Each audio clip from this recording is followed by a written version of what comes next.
there is a rapidly developing humanitarian crisis behind the closed doors of Sri Lanka, which is not seen by the rest of the world.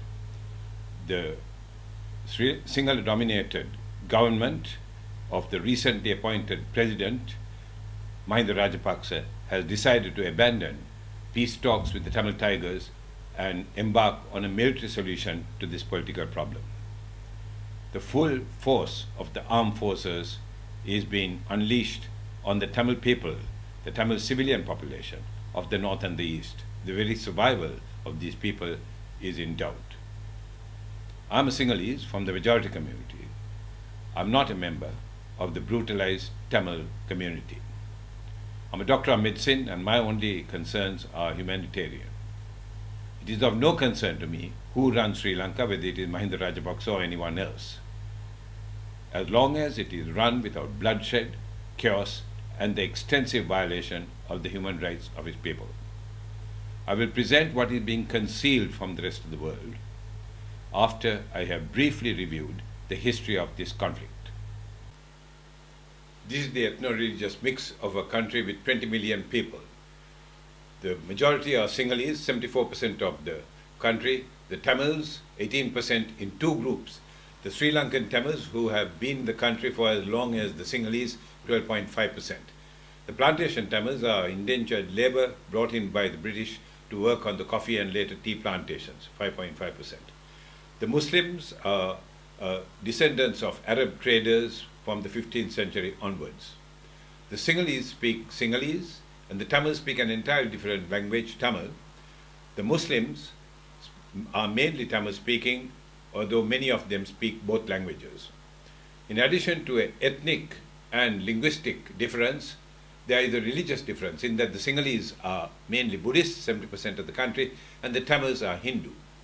The Christians are 7% of the country are converts from the Sinhalese and the Tamils. The Muslims, of course, follow Islam. As you can see, there is a multi-ethnic, multilingual, multi-religious country, despite which Sinhala Buddhist ethno-religious chauvinists see Sri Lanka as a Sinhala Buddhist nation. The leading proponents of this chauvinism are the Buddhist clergy and Sinhala political opportunists who do so to get into power by discriminating against the Tamils to get the support of the Sinhala majority, which I said was 70% of the country. The discrimination against the Tamils goes back to 1956, when the Sri Lankan Tamils lost their language, the official language, a carryover from British days. Britain was in charge from 1801 to 1948, was English. English had to be replaced because it was spoken by only 7% of the population despite 150 years of British rule. English had to be replaced by Sinhalese and Tamil. Mr. S.W.R.D. Bandaranaike, then in opposition in one of the major Sinhala parties, said that if elected to power, he would replace English with Sinhalese only to the exclusion of Tamil, and he was elected. He was followed by his wife, who got into educational discrimination. In 1972, she set the bar higher for Tamil students to enter the university. This was clear educational discrimination, as was the discrimination in the change of the official language. This one making it difficult for Tamil public servants to do their work, and this preventing Tamil students from getting into the university.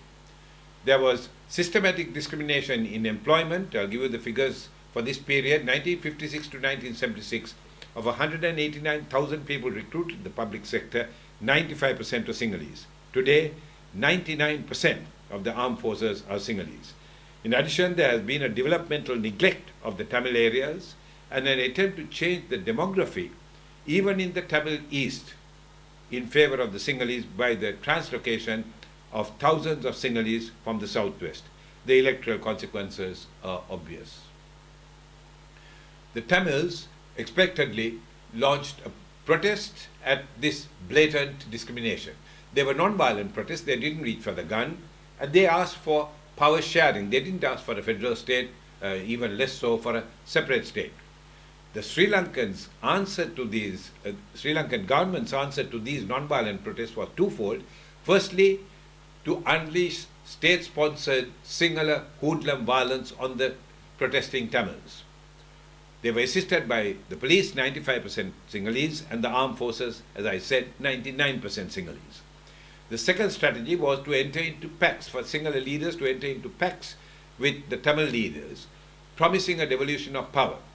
These pacts were abrogated unilaterally by the Sinhala politicians under pressure from Buddhist monks and Sinhala political opportunists.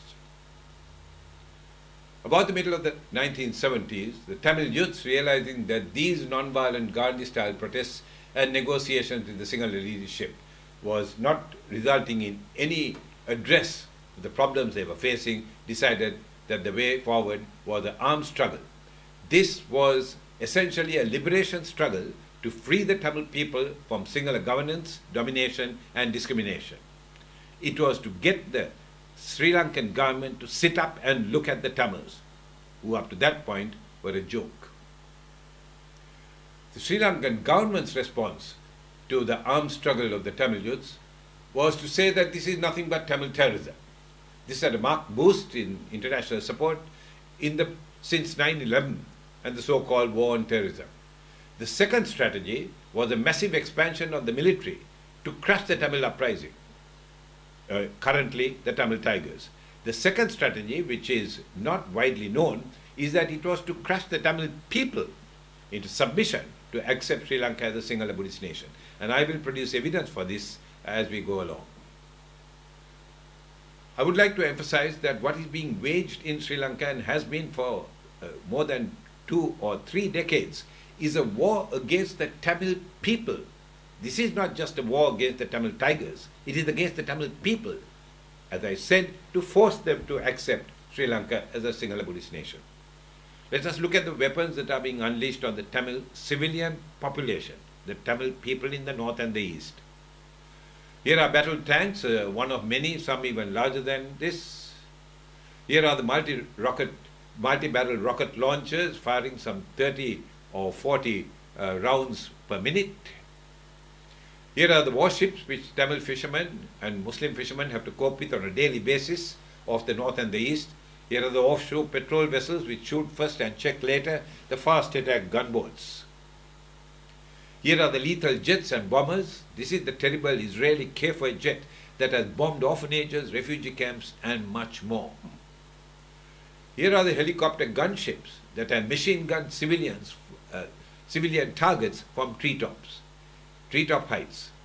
To claim that this is collateral damage is absolute nonsense. They could clearly see what they were machine gunning from the heights that they were flying.